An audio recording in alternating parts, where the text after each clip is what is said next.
अस्सलाम वालेकुम दोस्तों, उम्मीद है आप सब लोग खैरियत से होंगे। बात करेंगे सऊदी अरेबिया के हवाले से, नए वायरस के हवाले से और पाकिस्तान के हवाले से।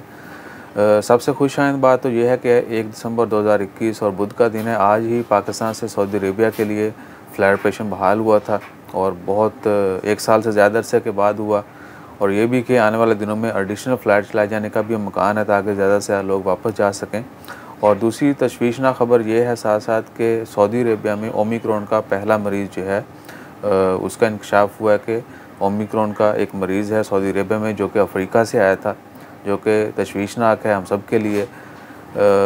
उसको लेके अब बाकी गल्फ़ ममालिक जो हैं वो भी पाबंदियाँ लगाएंगे। अभी तक सऊदी अरेबिया ने किसी पाबंदी का ऐलान नहीं किया उसकी वजह से, लेकिन हो सकता है कि आने वाले दिनों में जो है मज़ीद कोई सख्तियाँ कर दी जाएँ। एक तो वहाँ पे वैक्सीन को और दूसरा मास्क की जो पाबंदी है वो कर दी जाएगी सख्त। और साथ साथ जो है हो सकता है या तो अफ्रीका के कुछ मुल्कों से मज़ीद फ़्लाइटें बंद कर दी जाएँ या फिर उसके साथ ही हमें भी रगड़ जो है ना वो लगा दिया जाए कि जी चलो लगे हाथ पाबंदी जो है वो बढ़ा दें।